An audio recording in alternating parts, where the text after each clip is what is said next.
दोस्तों नमस्कार, स्वागत है एक बार फिर से आपका हमारे इस चैनल में। हम जो इंडियन पॉलिटी की बुक इसको जो कवर कर रहे हैं, इसके चैप्टर वाइज चैप्टर को कवर कर रहे हैं। तो अब तक जो है हमने 3 चैप्टर जो है इसमें कवर कर लिए हैं। कौन सा? एक तो प्रेसिडेंट चैप्टर है, दूसरा वाइस प्रेसिडेंट और तीसरा जो है वो प्राइम मिनिस्टर। ये 3 जो चैप्टर है वो अब तक हमने जो है वो कवर कर लिए हैं अलग सेपरेट वीडियो में। प्रेसिडेंट को जो मैंने लगभग 3 से 4 वीडियो में कवर किया था, वहीं वाइस प्रेसिडेंट जो है वो एक वीडियो में, प्राइम मिनिस्टर भी एक ही वीडियो में इनको कवर किया है। जिस किसी ने नहीं देखा है तो वो एक बार जाके प्लेलिस्ट में से देख सकते हैं इन चैप्टर्स को, क्योंकि ये चैप्टर्स जो हैं वो प्रेसिडेंट तो इम्पोर्टेंट है इसमें। इससे जो है हर एग्जाम में कोई ना कोई क्वेश्चन जो है 1-2 पूछे जाते हैं। तो आज हम जो है चैप्टर नंबर 20 यानी कि सेंट्रल की जो काउंसिल ऑफ मिनिस्टर्स हैं, इसको इस चैप्टर में, इस वीडियो में जो है वो कवर करेंगे। कोशिश करेंगे कि पूरा जो चैप्टर है वो एक ही वीडियो में कवर हो जाए, चाहे वो वीडियो थोड़ी सी लेंथी तो हो जाएगी, लेकिन जो है पूरा चैप्टर एक में ही कवर करेंगे। तो चलिए शुरू करते हैं। तो चैप्टर नंबर जो 20 है, सेंट्रल काउंसिल ऑफ मिनिस्टर्स। तो इसकी रीडिंग देते हैं। As the constitution of India provides for the parliamentary system of government model on the British pattern, the council of ministers headed by the prime minister is the real executive authority in our politico administrative system. तो इसमें बता रहे हैं कि हमारा जो constitution है, वो जो पार्लियामेंट्री सिस्टम हमने जो अडॉप्ट किया है ब्रिटिश के पैटर्न पर, मतलब जो ब्रिटिश में पार्लियामेंट्री सिस्टम है वही हमने इंडिया में अडॉप्ट किया है। तो हमारे यहाँ जो काउंसिल ऑफ मिनिस्टर होते हैं, तो काउंसिल ऑफ मिनिस्टर यानी कि जो मंत्री परिषद जो होती है, ये मंत्री परिषद है, इसका जो हेड कौन होता है? Prime minister. और प्राइम मिनिस्टर ही जो है एक रियल एग्जीक्यूटिव अथॉरिटी में, यानी कि जो रियल पावर है वो किसके हाथ में है? प्राइम मिनिस्टर के हाथ में। तो और प्राइम मिनिस्टर का मतलब क्या हो गया कि काउंसिल ऑफ मिनिस्टर्स, और प्राइम मिनिस्टर जो है वो काउंसिल ऑफ मिनिस्टर्स क्या होता है? हेड होता है। तो यही जो है हमारा पॉलिटिकल और एक एडमिनिस्ट्रेटिव सिस्टम है जो कि इंडिया ने अडॉप्ट किया है, कहाँ से? ब्रिटिश से। The principle of parliamentary system of the government are not detailed in the constitution. इसमें बताया है कि हमारे यहाँ की कॉन्स्टिट्यूशन में, जो इंडिया का कॉन्स्टिट्यूशन में कोई भी पार्लियामेंट्री जो सिस्टम हमने अडॉप्ट किया है, तो इसके बारे में ज़्यादा डिटेल से नहीं बताया गया। केवल 2 ही आर्टिकल्स हैं, एक आर्टिकल नंबर 74 और दूसरा आर्टिकल है 75। ये 2 आर्टिकल हैं, ये दोनों ही जो बताते हैं किसकी? काउंसिल ऑफ मिनिस्टर्स के बारे में, in a broad and sketchy general manner. Article जो 74 है deals with the status of the council of ministers. तो आर्टिकल 74 है वो बताता है कि काउंसिल ऑफ मिनिस्टर्स हैं, इनका क्या स्टेटस है। स्टेटस मानी इनको अपॉइंट वगैरह कौन करता है, या इनकी एक क्या पोजीशन है हमारे यहाँ इंडियन के पार्लियामेंट्री सिस्टम में। तो उसके बारे में आर्टिकल नंबर 74 बताता है। जबकि आर्टिकल जो 75 है वो बताता है कि appointment, tenure, responsibility, qualification, oath and salary allowance of the minister, यानी कि जो मिनिस्टर्स हैं, काउंसिल ऑफ मिनिस्टर्स हैं, इनके बारे में जो टोटल प्रोविजंस हैं कि कैसे इनको अपॉइंट किया जाएगा, कितने समय के लिए ये चुने जाएंगे, क्या क्या इनकी जिम्मेदारियाँ होगी, और क्या क्वालिफिकेशन होगी एक मिनिस्टर बनने के लिए, कौन सा पद दिलवाएगा, सैलरीज, ये सभी जो प्रोविजंस हैं मिनिस्टर से रिलेटेड, वो केवल आर्टिकल नंबर 75 जो है उसको बताता है। तो 2 ही आर्टिकल हैं हमारे पार्लियामेंट्री सिस्टम में जो बताते हैं कि एक तो 74 और एक दूसरा 75, ये 2 आर्टिकल्स बताते हैं काउंसिल ऑफ मिनिस्टर्स के बारे में। अब कुछ कॉन्स्टिट्यूशनल जो प्रोविजंस हैं, यानी देखो हम इस वीडियो में जो कवर कर रहे हैं वो एम लक्ष्मीकांत जो पॉलिटी की, इंडियन पॉलिटी की बुक है उसको, अगर आपके पास बुक है ना तो एक बार आप ओपन करके उसे बैठ जाओ, और मैं जो टॉपिक बाय टॉपिक उसको कवर कर रहा हूँ, तो आप मतलब क्या है कि जो भी इंपॉर्टेंट अगर जैसे मैं बताता हूँ तो उसको टिक मार्क अपने जो है वो हाईलाइट कर लें अपनी बुक में, तो अच्छे से समझ में आएगा। तो कॉन्स्टिट्यूशनल प्रोविजंस देखें भाई, क्या संवैधानिक प्रावधान है वो हमारे बारे काउंसिल ऑफ मिनिस्टर्स के बारे में बताता है। तो आर्टिकल नंबर जो 74 है ये बताता है कि council of ministers to aid and advise president, यानी कि जो मंत्री परिषद है, ये जो मंत्री परिषद है, मंत्री परिषद जो है, इसके जो सभी मंत्री हैं वो क्या है? प्रेसिडेंट की एड की मतलब क्या है कि उसकी सहायता करेंगे, और सहायता क्या है कि उसके जो कामकाज है, उसकी जो वर्किंग है उसमें काम का, उसमें उसकी मदद करेंगे और उसको सलाह देंगे जब कभी भी उसे ज़रूरत पड़ती है किसी भी लॉ पर या किसी भी अन्य चीज़ों पर। तो जो काउंसिल ऑफ मिनिस्टर्स हैं वो उनको सलाह देते हैं कि साहब ऐसे नहीं, इसे ऐसा करना चाहिए। तो आर्टिकल 74 है वो केवल 2 बातों में बताता है, 2 बातों के बारे में। एक तो कि प्रेसिडेंट को एड सहायता दी जाएगी उसको कामकाज को करने में, और दूसरा उसको सलाह भी दी जाएगी। इसके प्रोविजन देखते हैं। तो there shall be a council of ministers with the prime minister at the head to aid and advise the president who shall in exercise of his functions act in accordance with such advice. तो यहाँ कहना है कि एक क्या होगी, मंत्री परिषद होगी और मंत्री परिषद का जो हेड होगा, काउंसिल ऑफ मिनिस्टर्स का जो हेड होगा वो कौन होगा, पीएम। और इनका जो काम है वो क्या है कि प्रेसिडेंट को सहायता देना और सलाह देना, और जिसकी मदद से ही जो प्रेसिडेंट हैं जो अपने कामकाज जो है वो करेंगे। तो प्रेसिडेंट जो है वो किसके सहारे वर्क करता है, तो काउंसिल ऑफ मिनिस्टर्स के। The president may require the council of ministers to reconsider such advice and the president select in accordance with the advice tendered after such consideration. अब यहाँ देखा है, देखो इसमें ये एक प्रोविजन बार बार इसमें मतलब ये वर्ड आ रहे हैं कि जो प्रेसिडेंट है कि उसको क्या है कि जो काउंसिल ऑफ मिनिस्टर्स हैं जो भी उसको सलाह देंगे उसके अकॉर्डिंग ही उसे काम करना है। लेकिन ऐसा नहीं है कि हर बात पर जो जैसा काउंसिल ऑफ मिनिस्टर्स कहें वैसा ही वो करें, जैसी सलाह दें उसी को वो माने राष्ट्रपति। नहीं, वो राष्ट्रपति साहब अगर उन्हें कभी भी लगता है कि हाँ ये जो सलाह दी है या जो उन्होंने एडवाइस दी है काउंसिल ऑफ मिनिस्टर्स ने, तो ये एक ऐसी है कि एक बार उन्हें दोबारा से सलाह करनी चाहिए, मतलब उसे रिकंसिडर करना चाहिए। तो ऐसा करने के लिए प्रेसिडेंट जो है वो कह सकते हैं मिनिस्टर से। अगर फिर भी लेकिन जो है कि प्रेसिडेंट वही काम करेंगे जो काउंसिल ऑफ मिनिस्टर्स जो उनको सलाह देंगे, मतलब प्रेसिडेंट जो है वो उनकी मर्जी के अगेंस्ट जो है वो नहीं जा सकते हैं।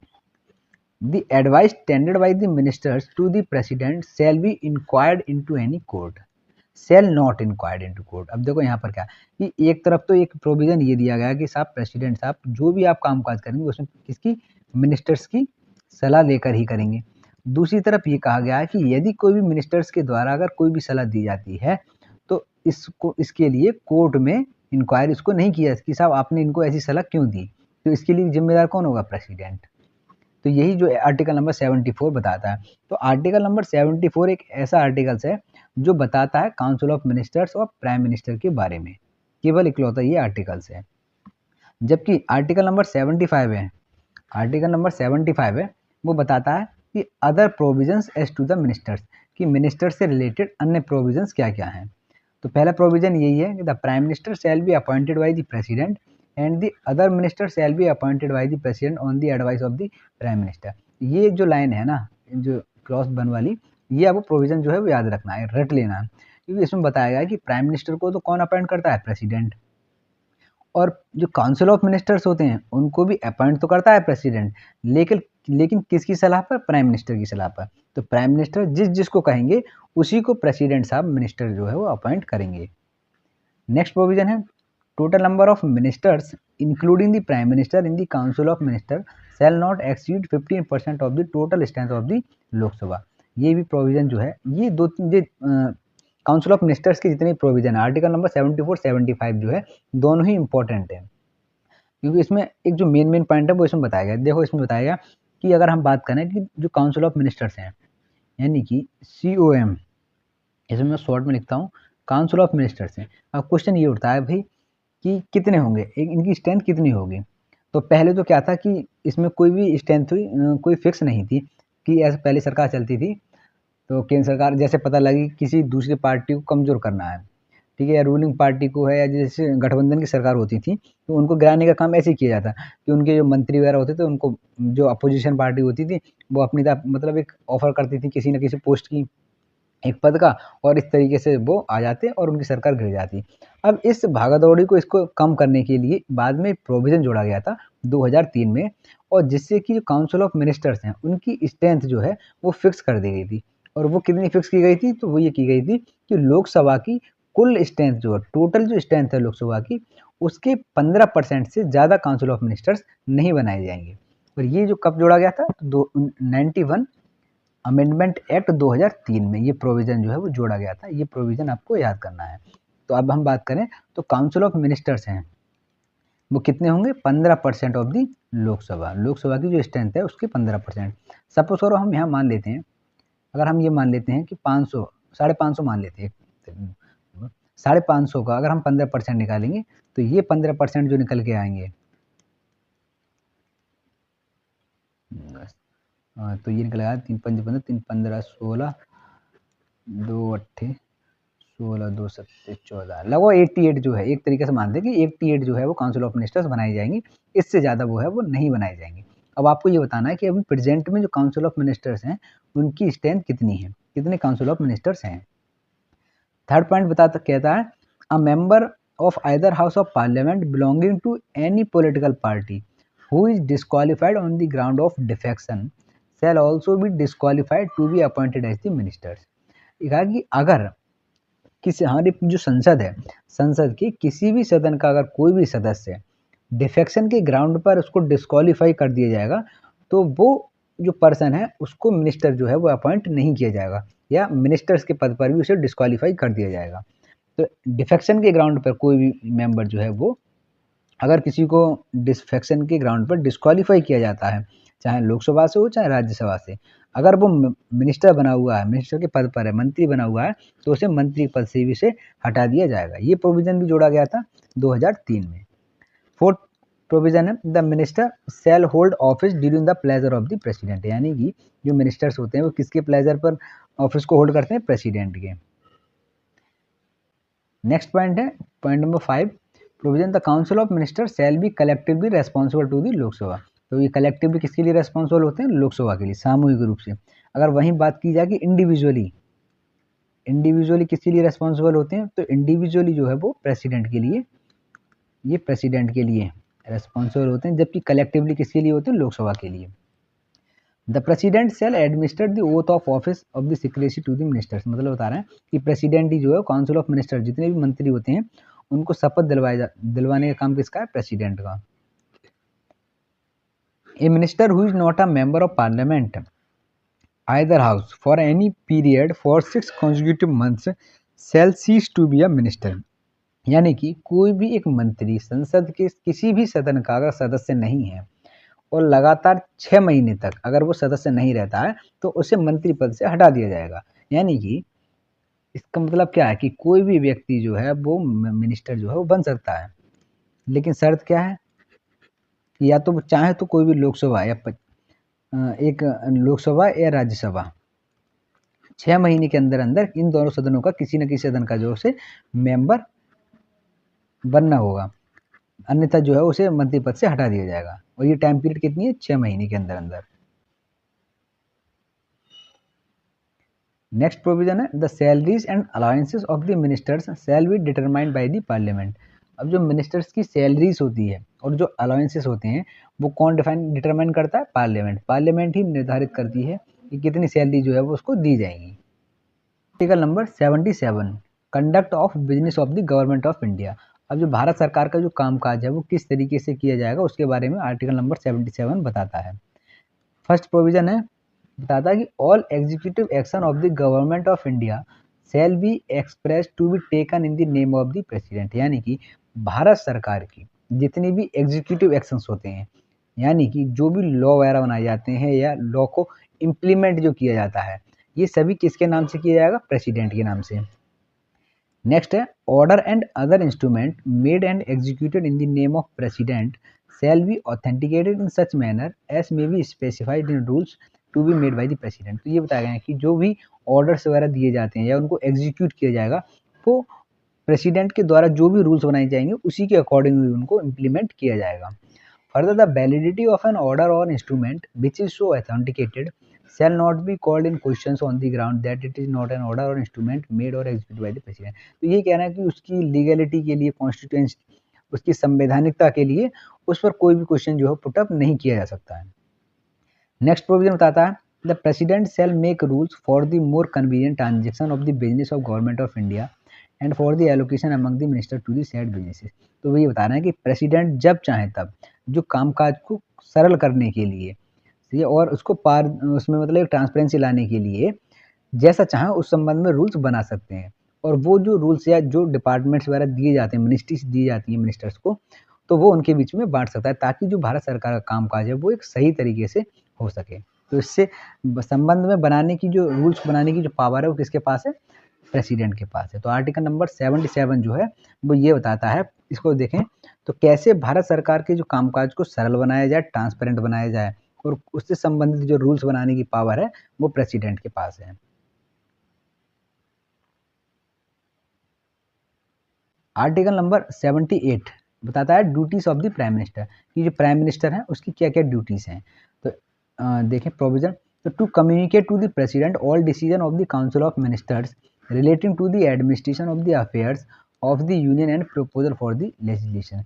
तो जो प्रेसिडेंट्स, जो प्राइम मिनिस्टर्स हैं, प्राइम मिनिस्टर का क्या काम है कि जो यूनियन के, हमारे जो केंद्र के या भारत सरकार में जितने भी प्रपोजल्स आते हैं, कोई भी लेजिस्लेशंस की, मतलब कोई लॉ बनाने के संबंध में या किसी अन्य मामले से संबंधित जो है वो जानकारी जो है वो प्रेसिडेंट तक पहुंचाएंगे सब। और जितने भी जो डिसीजंस लिए जाते हैं सीओएम के द्वारा, मतलब मिनिस्टर्स के द्वारा जो भी डिसीजंस लिए जाते हैं, उनके बारे में भी जो है वो इन्फॉर्मेशन प्रेसिडेंट को वो कौन पहुंचाता है, तो ये बताते हैं प्राइम मिनिस्टर। तो प्राइम मिनिस्टर एक तरीके से क्या है कि एक जो सूचनाओं का जो माध्यम है काउंसिल ऑफ मिनिस्टर और प्रेसिडेंट के बीच में। दूसरा प्रोविजन बताता है to furnish such information relating to the administration of the affairs of the union and proposal for legislation as the president may call for. तो वही बताया कि इसमें कि जब कभी अगर प्रेसिडेंट को ये लगता है कि हाँ इससे संबंधित या किसी चीज़ से संबंधित, प्रशासन से संबंधित हो, चाहे लेजिस्लेशन से संबंधित हो, कोई इन्फॉर्मेशन उसे अगर चाहिए, तो वो जब चाहे तब जो है वो प्रेसिडेंट को, वो प्राइम मिनिस्टर को बुला सकते हैं। थर्ड प्रोविजन बताया गया है if the president so require to submit for the consideration of council of ministers any matter on which decision has been taken by the minister but which has not been considered by the council. यानी कि इसमें वही है कि यदि कोई भी minister के द्वारा कोई भी डिसीजन लिया गया है लेकिन उसको अभी तक काउंसिल ने उसको कंसिडर नहीं किया है, तो उससे संबंधित भी जो प्रेसिडेंट है, जो काउंसिल ऑफ मिनिस्टर जो है सीओएम से कह सकते हैं कि भाई आप उसे जवाब तलब कर सकते हैं कि जो डिसीजन लिया गया उसको अभी तक क्यों कंसिडर नहीं किया गया है। तो ये प्राइम मिनिस्टर की कुछ ड्यूटी होती है और ये सीधे तौर पे किससे कहा जाता है, प्राइम मिनिस्टर से। प्राइम मिनिस्टर उसको बाद में चेकआउट करते हैं कि हाँ काउंसिल ने क्या डिसीजन लिया और क्या उसको इम्प्लीमेंट किया गया है नहीं। तो आर्टिकल नंबर 78 ड्यूटीज़ के बारे में बताता है प्राइम मिनिस्टर की। Article number 788 right of ministers as respect the house. अब अभी तक हमने देखा था कि 74, 75 और 78 ये कुछ प्रोविजंस हैं जो प्राइम मिनिस्टर और काउंसिल ऑफ मिनिस्टर प्रेसिडेंट के बीच में बताते हैं। अब जो मिनिस्टर्स हैं उनके हाउस के संबंध में, हाउस के रेस्पेक्ट में भी कुछ ना कुछ राइट्स हैं, उसके बारे में देखते हैं। तो every minister shall have the right to speak and take part in the proceeding of either house, any joint sitting of the house and any committee of parliament of which he may be named a member but he shall not be entitled to vote। अब देखो इसका क्या मतलब है कि प्रत्येक मंत्री जो है उसके पास एक अधिकार होता है कि वो दोनों सदनों में से, चाहे लोकसभा हो चाहे राज्यसभा हो, इसमें से किसी की भी सदन में बैठकर उसकी जो कार्रवाई होती है, प्रोसीडिंग्स होती है, उसमें वो हिस्सा ले सकता है और बोल सकता है, ये उसका एक राइट है। दूसरा, ज्वाइंट सिटिंग होती है जो हाउसेस की, उसमें भी वो क्या है, वो पार्टिसिपेट करता है। कोई भी कमेटी अगर बनाई जा रही है पार्लियामेंट की, जिसमें कि उसको नाम, उस मतलब उसको अपॉइंट किया गया, उसका नेम है, या जिसका कमेटी का वो मेंबर है, उसमें भी वो पार्टिसिपेट करता है। इसके अलावा जैसे सपोज करो, मानो कोई भी एक मिनिस्टर है, या हम ये कह दें कि हमारे जो होम मिनिस्टर हैं, तो ये अगर लोकसभा से हैं और पता लगी कि ये राज्यसभा में पार्टिसिपेट कर रहे हैं किसी भी उसकी कार्यवाही में, तो ये यहाँ पर पार्टिसिपेट तो करेंगे। अगर कोई भी ऐसे बिल, मान लो बिल पर अगर डिस्कशन हो रहा है, तो राज्यसभा में जाके पार्टिसिपेट करेंगे, बोलेंगे उस पर, ठीक है। लेकिन अगर बात अगर आती है वोटिंग की, अगर इस बिल पर, तो जो वोटिंग जो होगी वो ये अपने जिस हाउस के मेंबर हैं, जैसे अगर ये लोकसभा के मेंबर हैं तो ये लोकसभा में ही उस पर वोटिंग करेंगे, राज्यसभा में नहीं कर सकते। जबकि राज्यसभा की जो प्रोसीडिंग्स होती है उसमें पार्टिसिपेट कर सकते हैं। तो ये जो है वो एक राइट है मिनिस्टर का कि वो कोई से भी सदन में बैठकर उसकी कार्रवाई को, मतलब उसमें पार्टिसिपेट कर सकता है। अब नेक्स्ट टॉपिक देखते हैं हम इसमें, nature of advice bye the president bye the ministers. अब जो एडवाइस दी जाती है प्रेसिडेंट के द्वारा मिनिस्टर्स को, उसके नेचर के बारे में। तो आर्टिकल नंबर 74 बताता है कि council of ministers with the prime minister at the head to aid and advise the president of office. जो अभी हमने देखा वो रिपीट हो रहा है कि आर्टिकल 74 वही बताता है काउंसिल ऑफ मिनिस्टर्स प्रेसिडेंट को जो है वो एडवाइस देंगे। 42 and 44 constitutional amendment act have made the advice binding on the president. अभी कहना है कि आर्टिकल जो वो अमेंडमेंट किया गया था 42 और 44, इसमें क्या है कि 42 तो देखा था आपने पहले से कि 1976 में किया गया था। इसमें बहुत सारे ऐसे मिनी कॉन्स्टिट्यूशन भी कहते हैं कि हमारा जो ओरिजिनल कॉन्स्टिट्यूशन था उसमें बहुत सारे प्रोविजंस जो है उसमें चेंज किए गए थे। जबकि 44 जो है वो 1978 में जो पास किया गया था, इसमें एक प्रोविजंस ये भी जोड़ा गया था कि जो भी एडवाइस काउंसिल ऑफ मिनिस्टर्स के द्वारा दी जाएगी वो बाइंडिंग होगी प्रेसिडेंट पर। तो आपको याद रखना है कि किस एक्ट के द्वारा इसको बाइंडिंग किया गया था, तो 44 कॉन्स्टिट्यूशनल अमेंडमेंट एक्ट के द्वारा। Further the nature of the advice tendered by the minister to the president can not be inquired by any court. जो भी एडवाइस दी जाती है वो किसी भी कोर्ट में उसको उस पर मतलब कोई क्वेश्चन नहीं पूछा जा सकता। This provision emphasis the immediate and the confidential relationship between the president and the minister. तो ये क्या बताता है कि प्रेसिडेंट और मिनिस्टर्स के बीच में जो संबंध है ना, उसके बारे में बताता है कि जब कभी उन्हें ज़रूरत पड़ती है उसके कामकाज में, तो वो हेल्प भी करते हैं और उसे सलाह भी देते हैं। 1971 में सुप्रीम कोर्ट ने ये भी कहा है कि even after the dissolution of the Lok Sabha the council of minister does not cease to hold the office. यदि लोकसभा भंग भी हो जाती है, मतलब अगर देखें सरकार गिर जाती, मतलब सरकार का टेन्योर जब पूरा हो जाता है, तब भी जब तक दूसरी सरकार चुनकर नहीं आ जाती, तब तक काउंसिल ऑफ मिनिस्टर जो है वो अपने पद पर बने रहेंगे। ये 1971 में सुप्रीम कोर्ट ने कहा है। Article number 74 is mandatory and therefore the president can not exercise the executive power without the aid and advice of the council of minister. ये बताना है कि आर्टिकल नंबर 74 जो है वो एक मैंडेटरी कर देता है किसके लिए, कि प्रेसिडेंट को, कि प्रेसिडेंट को अपनी जो एग्जीक्यूटिव पावर है उसको बिना मंत्री की सलाह के जो है उसको एक्सरसाइज नहीं करेंगे। तो एक तरीका से देखा जाए तो कोई जो भी एग्जीक्यूटिव पावर है प्रेसिडेंट्स की, जो हमने प्रेसिडेंट के टॉपिक्स में इसको क्लियर किया था, तो ये जो सब है वो किसकी सलाह पर ही करते हैं, काउंसिल ऑफ मिनिस्टर्स की। तो any exercise of executive power without the aid and advice will be unconstitutional as being violate of the article 74। देखो यहाँ क्लियर कहा गया है कि एग्जीक्यूटिव पावर्स हमने देखा था, उसको प्रेसिडेंट की एग्जीक्यूटिव पावर देखी थी, लेजिस्लेटिव पावर, डिप्लोमेटिक पावर्स। तो जो हमने 7-8 करीब उनको मतलब सब पॉइंट्स में डिवाइड किया गया था, तो कवर की थी प्रेसिडेंट की। तो उसी में बताया कि एग्जीक्यूटिव पावर इससे संबंधित यदि प्रेसिडेंट जो है कोई भी कदम उठाते हैं बिना काउंसिल ऑफ मिनिस्टर्स की एडवाइस के, तो वो जो स्टेप उनके द्वारा उठाया जाएगा उसको एक अनकॉन्स्टिट्यूशनली समझा जाएगा, क्योंकि वो आर्टिकल नंबर 74 है वो उसको वायलेट करेंगे। तो आर्टिकल 74 कहता है कि प्रेसिडेंट जो भी कुछ करेंगे वो काउंसिल ऑफ मिनिस्टर्स की एडवाइस पर ही करेंगे। तो ऐसा माना जाएगा कि ये उसका वायलेशन कर रहे हैं।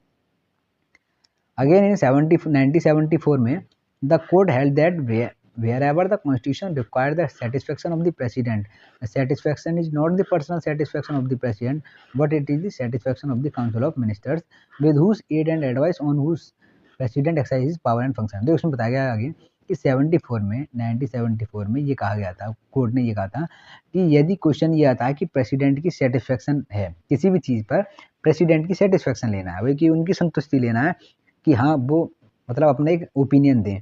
तो ऐसा नहीं है कि प्रेसिडेंट जो चाहें वो अपनी तरफ से दे दें। प्रेसिडेंट की सेटिस्फेक्शन का मतलब है काउंसिल ऑफ मिनिस्टर्स की सेटिस्फेक्शन, कि यदि उस टॉपिक पर या उस मैटर पर काउंसिल ऑफ मिनिस्टर्स अपनी अगर राय देते हैं, ठीक है, उसे आगे करने के लिए कि हाँ ऐसा काम किया जाए, तो प्रेसिडेंट उस चीज़ को करेंगे, वरना उसको जो है वो मना कर देंगे। तो इसमें कहा जाए तो प्रेसिडेंट की सेटिस्फेक्शन अकेले नहीं बल्कि काउंसिल ऑफ मिनिस्टर्स की जो सेटिस्फेक्शन है वो ज़रूरी है। अब इसमें अपॉइंटमेंट के बारे में बताया गया कि मिनिस्टर्स को अपॉइंट कौन करता है। तो अभी हमने ऊपर पढ़ाई था आर्टिकल नंबर 70 जो 5 था वो बताता है, 74 सॉरी, जो बताता है अपॉइंटमेंट के बारे में। तो प्राइम मिनिस्टर को कौन अपॉइंट करता है, प्रेसिडेंट के द्वारा, प्रेसिडेंट। जबकि जो अन्य मिनिस्टर्स होते हैं उनको अपॉइंट तो प्रेसिडेंट ही करते हैं, लेकिन किसकी सलाह पर, प्राइम मिनिस्टर की सलाह। प्राइम मिनिस्टर साहब जिस चीज़ को कहेंगे उसी को मंत्री जो है वो बनाया जाता है। इसका मतलब यही हुआ कि प्रेसिडेंट केवल अपॉइंट करते हैं उन्हीं पर्सन्स को एक मिनिस्टर्स के तौर पर जिसको रिकमेंड किया जाता है प्राइम मिनिस्टर्स के द्वारा। ज़्यादातर क्या है कि जो मेंबर ऑफ पार्लियामेंट है, एमपीज़ जो होते हैं, चाहे वो लोकसभा के हों, राज्यसभा के हों, उन्हीं को नियुक्त किया जाता है एक मिनिस्टर्स के तौर पर। एक वो व्यक्ति जो कि मेंबर नहीं है किसी भी सदन का, पार्लियामेंट के, उसको भी मिनिस्टर जो है वो बना दिया जाता है। लेकिन शर्त क्या है कि उसे 6 महीने के अंदर जो है किसी न किसी सदन का, दोनों में से लोकसभा चाहे राज्यसभा, इन दोनों में से किसी सदन का उसे सदस्य बनना होगा, अन्यथा जो है उसे अपना जो पद है वो छोड़ना होगा। चाहे तो इलेक्शन से, अब फिर मीडियम में बताया गया है कि चाहे तो वो इलेक्शन के माध्यम से या नॉमिनेशन के माध्यम से। जैसे कि राज्यसभा में जो 12 पर्सन नॉमिनेट किए जाते हैं प्रेसिडेंट के द्वारा, और इनके ग्राउंड भी है, जैसे सोशल वर्क है, साइंस के फील्ड से यदि कोई, ठीक है, लिटरेचर के फील्ड से है, तो इन पर्सन्स को जो है वो 12 पर्सन प्रेसिडेंट अपॉइंट करते हैं।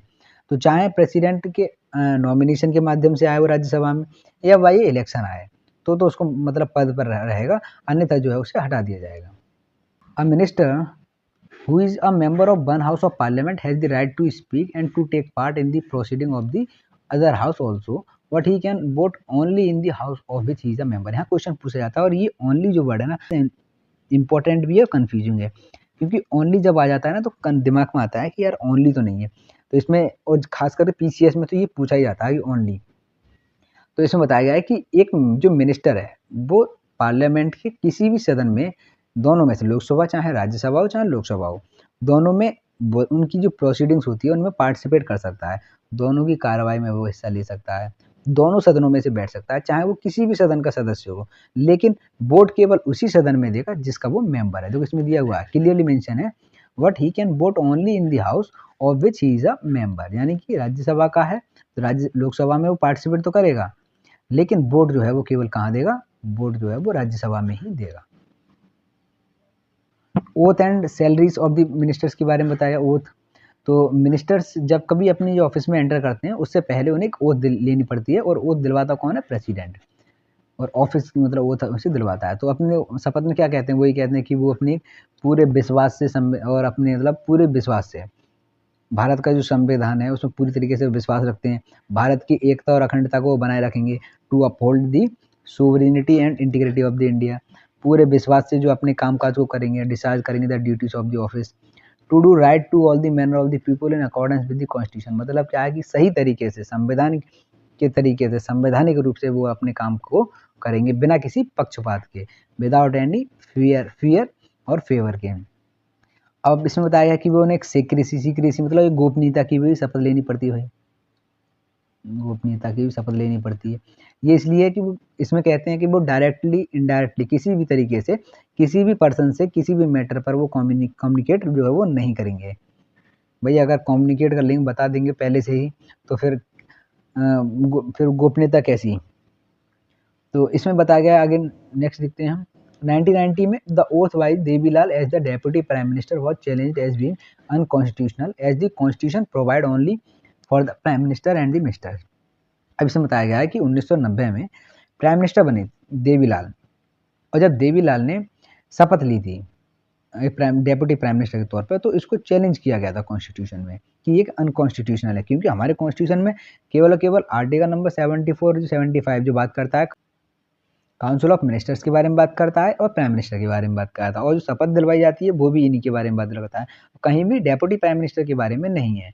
तो कोर्ट ने upheld the oath as valid and stated that describing a person as deputy prime minister is descriptive only and such description does not confer to him any power of the prime minister। तो इसमें बाद में ये कहा गया था कि जो पोस्ट है ना वो केवल एक नाम मात्र की पोस्ट है, कोई उसको रियल पावर वगैरह उसको नहीं दी गई है डेप्यूटी प्राइम मिनिस्टर को। And in the description of a minister as a deputy prime minister or any other type of minister such as minister of state or deputy minister of which there is no mention in the constitution does not vitiate oath taken by him so long as the substantive part of the oath is correct। तो इसमें वही बताया, कुछ ज़्यादा खास नहीं है। इसको इस आधार पर चैलेंज किया गया था वही कि डेप्यूटी प्राइम मिनिस्टर ने शपथ ली है वो क्या है कि असंवैधानिक है, अनकॉन्स्टिट्यूशनल है, क्योंकि हमारे कॉन्स्टिट्यूशन में कहीं भी प्रोविजन नहीं है। लेकिन बाद में सुप्रीम कोर्ट ने कहा था कि भाई ये तो केवल डेस्क्रिप्टिव है, एक नाम मात्र के हैं, इनके पास कोई पावर नहीं है, रियल पावर तो प्राइम मिनिस्टर के पास में है। वहीं अगर अब बात करें हम सैलरीज के बारे में, तो सैलरीज और जो अलायंसेस होते हैं मिनिस्टर्स के वो पार्लियामेंट फिक्स करती है समय समय पर, और एक मिनिस्टर को सैलरी जो दी जाती है वो उतनी ही होती है जितनी कि एक मेंबर को दी जाती है पार्लियामेंट की, मगर इसके अतिरिक्त जो उसे कुछ अलाउंसेस मिलते हैं, उसके रैंक के अकॉर्डिंग उन्हें रहन सहन के लिए फ्री अकोमोडेशन मिलता है, ट्रेवलिंग अलाउंस मिलते हैं, मेडिकल की फैसिलिटीज़ वगैरह ये सब चीज़ें जो है वो उन्हें मिलती हैं। तो यहाँ तक जो है वो हमने इसमें कवर किया है। अब हम जो है यहाँ तक, अब जो नेक्स्ट रह गया है उसको हम पार्ट जो है सेकंड में जो बचा हुआ चैप्टर है उसको हम कवर करेंगे। तो कैसी लगी वीडियो आपको कमेंट में ज़रूर बताओ, साथ ही साथ चैनल को सब्सक्राइब करो, शेयर करो और ज़्यादा से ज़्यादा जो है इसे लाइक करो।